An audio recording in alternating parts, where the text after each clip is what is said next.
Do you actually show your ragdoll cat you love them every day? You probably think you do.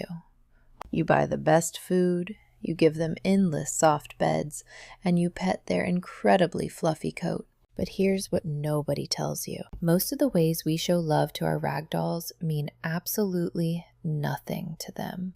In fact, because this breed is so genetically unique, some of the things you do daily, thinking you're being a great owner, might actually be silently stressing your cat out. These 7 things take almost no time to fix. But once you start doing them right, your ragdoll won't just tolerate you. They will genuinely bond with you on a biological level. Let's start with the one most people get completely wrong. 1. You are ignoring the puppy-cat shadow. Ever notice how your ragdoll follows you from the bedroom to the kitchen and then sits right outside the bathroom door? You accidentally trip over them in the hallway at least twice a week. Most people assume their cat is just begging for food, or maybe just being a little annoying and incredibly needy. But here's what's really happening. Ragdolls are famous for their puppy cat personality. They are not fiercely independent wildcats. They are highly social, pack-oriented creatures. When you walk into a new room, the dynamic of the house changes. To your ragdoll, the pack has moved. When they follow you and sit quietly in the corner of the room while you work or cook, it is a deliberate security detail. They are keeping the family unit in their line of sight. If you ignore them, or worse, if you shoo them away because they are underfoot, you are rejecting their instinct to protect and bond. So every single time your ragdoll follows you into a room, just acknowledge them. Give them a soft word, a slow blink. You don't have to stop what you are doing. Just let them know you see them. That quiet acknowledgement tells your cat, I accept your presence, in a way nothing else can. 2. You are forcing a ground dweller into the sky. Have you ever bought a massive 6-foot-tall cat tree or dangled a feather wand high in the air, only to have your ragdoll stare at it and walk away? Most owners think their cat is just being incredibly lazy. It's a ragdoll after all. They just want to sleep. They're not lazy. You are playing with them completely wrong. Here's what most owners don't realize. Ragdolls are one of the largest, heaviest domestic cat breeds in the world. They have massive bone structures and carry significant weight. Because of this, they are naturally ground-dwelling cats. Their brains are still hardwired hunters, but their physical bodies are not built for high-altitude acrobatics. Jumping down from high places puts immense, painful stress on their heavy joints. When you wave a toy high in the air, you are asking them to do something that literally hurts. The trick is to keep the hunt on the floor. Drag the toy along the carpet. Hide it behind the edge of the sofa. Make it scurry like a real mouse under a rug. When you keep the play grounded, your ragdoll's pupils will go wide. Their heavy body will crouch low. You've activated something primal without causing them physical discomfort. You become the source of their deepest instinct being fulfilled safely. That's not just playtime. That's love. 3. The floppy reflex is not an invitation. Can you honestly say you've never scooped up your resting ragdoll just because they look like a giant, irresistible stuffed animal? We've all done it. And when you pick them up, they do exactly what the breed is famous for. They go completely limp. They flop in your arms. You think, they went limp, so they must love this. It's a muscular reflex, not always an emotional consent. Imagine if someone randomly picked you up while you were reading a book, and your body physically couldn't resist. You wouldn't fight back, but your heart rate would spike. When you scoop up a sleeping or a resting ragdoll with no warning, they might go floppy, but internally, their nervous system is triggered. Do this enough times, and you'll notice something subtle. Your ragdoll starts sleeping under the bed instead of on the open rug. They are protecting their rest from the one person who keeps interrupting it. Here is the daily habit. If they lean in and rub their cheek on your wrist, gently scoop them up. You go from being someone who forces physical contact to someone who asks first. And cats never forget the people who ask first. 4.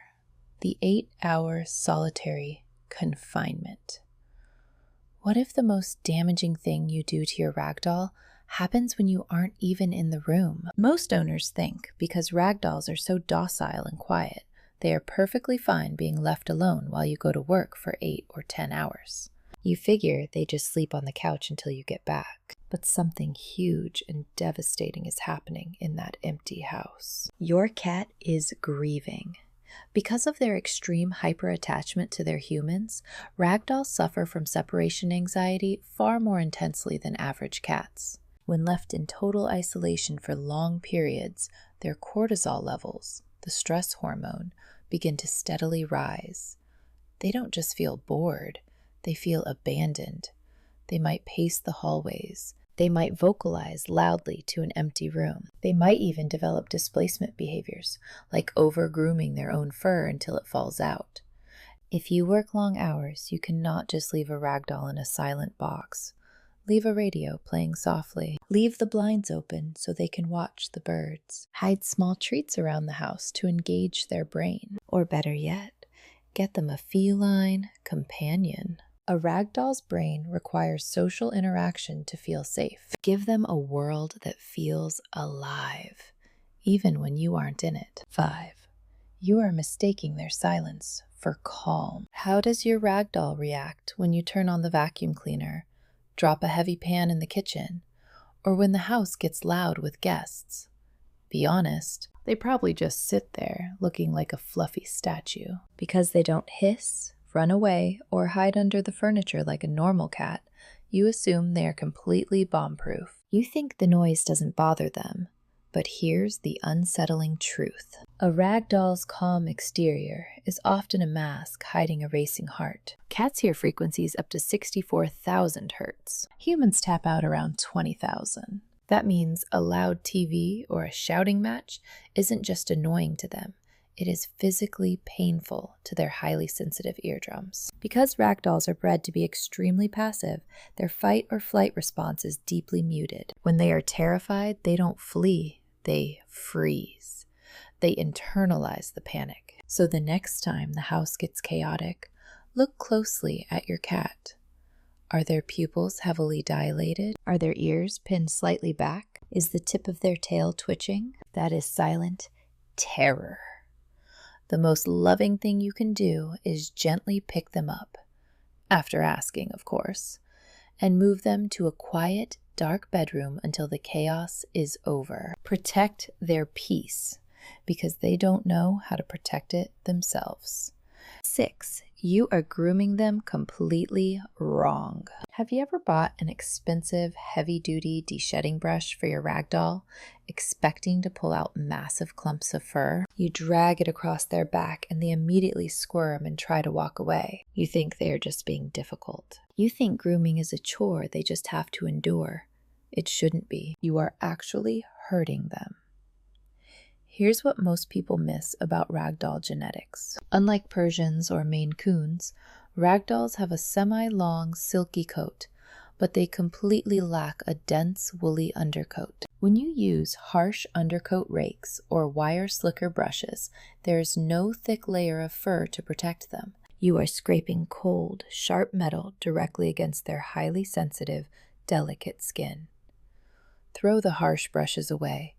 Use a smooth, wide-toothed stainless steel comb. And here is where it becomes magic. When you gently comb their silky fur, starting from the back of the neck and moving down the spine, you are perfectly mimicking an ancient feline behavior called allo-grooming. In the wild, bonded cats groom each other to show absolute trust. When you use the right tool with a soft, repetitive motion, it doesn't just untangle their hair. It releases oxytocin, the love hormone in their brain. You aren't just doing maintenance. You are telling them in their native language, "You are my family." 7. The floor drop unlocks everything. Remember in number 1 when I said your ragdoll will follow you from room to room like a shadow? There is a climax to that behavior, and once you know what it means, you will never ignore it again. You are standing in the kitchen. Your ragdoll walks in, looks up at you, and suddenly collapses heavily onto your feet, completely flopping over onto their side or their back. Most owners step over them. You might laugh, say, "Excuse me," and walk away to check the fridge. When you do that, you are walking away from the highest form of feline devotion. That heavy, dramatic drop onto your feet is the ultimate ragdoll greeting. They are placing their most vulnerable area, their stomach, directly in your path. They are physically anchoring themselves to your feet, so you cannot move without noticing them. It is the physical equivalent of a human throwing their arms around your neck. When they drop on your feet, stop whatever you are doing. You don't need a toy, you don't need a treat. Just crouch down. Give them exactly 3 seconds of a slow, deliberate eye blink to tell them you are not a threat. Then gently stroke the spot right between their ears. Watch what happens. Their eyes will close slowly. Their heavy body will soften completely into the floor. Their purr will shift into a deep, vibrating rhythm that you can feel in your own chest. That is not just comfort. That is a chemical bond.